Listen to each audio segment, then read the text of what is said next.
বাদুড়িয়ায় বড় সড় অভিযান, গ্রেপ্তার বাদুড়িয়া পৌরসভার চেয়ারম্যান দীপঙ্কর ভট্টাচার্য। অভিযোগের পাহাড়, উদ্ধার ৮০ লক্ষ টাকা। ম্যান্ডেল সরকারি ত্রিপল, একাধিক গোপন আস্তানায় পুলিশি অভিযান। পুলিশ সূত্রে খবর, পুরো একদিন গা ঢাকা দিয়েছিলেন চেয়ারম্যান। শেষমেশ গোপন আস্তানা থেকে তাকে গ্রেপ্তার করে বাদুড়িয়া থানার পুলিশ। এর আগেই তার পার্টি অফিস ও বাগানবাড়ি থেকে উদ্ধার হয়েছিল প্রায় ৪,০০০ সরকারি ত্রিপল। জানা যাচ্ছে, বাদুড়িয়া তৃণমূল বিধায়ক বুরহানুল মোকাদ্দেমের ঘনিষ্ঠ বলেই পরিচিত ছিলেন দীপঙ্কর ভট্টাচার্য। এবার প্রশ্ন উঠছে, সরকারি ত্রিপল ও বিপুল টাকার পেছনে কি বড় কোনো চক্র কাজ করছিল? আপনার মতামত কমেন্টে জানান, লাইক করুন আর খবরটি শেয়ার করুন সবাইকে জানাতে।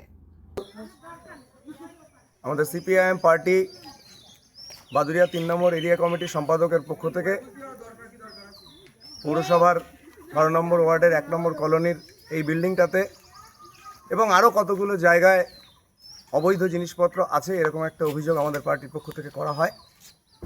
পুরা শাখার কমরেডরা দায়িত্ব নিয়ে এটা করে। কালকে বিকেলে পুলিশ আসে, তারপরে ৪ ঘন্টা পুলিশ থাকার পরে চাবি খুঁজে না পেয়ে এই ঘরে ঢোকে, অনেক ত্রিপল পাওয়া যায়। শেষে খুব একটা আশ্চর্যজনক ঘটনা ঘটে, এখান থেকে প্রায় ৮০ লক্ষ টাকা উদ্ধার হয়। সেই টাকা 3টে মেশিনে গোনা হয়েছে। পুলিশ সিজার লিস্ট করে সমস্ত টাকা এবং জিনিসপত্র যা পাওয়া গেছে নিয়ে গেছে।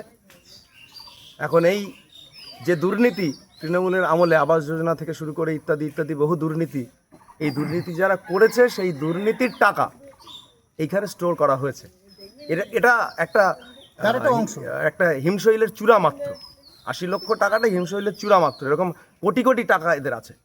এইটা আমাদের পুলিশকে আমরা বলেছি, আমরা আশা করব পুলিশ এই ঘটনার সঠিক তদন্ত করে এর পেছনে কারা আছে এবং এখানে আমাদের বাদুড়িয়া পৌরসভার ছাপ্পা ভোটে জেতা যে চেয়ারম্যান দীপঙ্কর ভট্টাচার্য এর পেছনে যদি থাকে তার সঠিক তদন্ত করে তাকে গ্রেপ্তারের দাবি আমরা পুলিশের কাছে জানিয়েছি গ্রামবাসীর তরফ থেকে।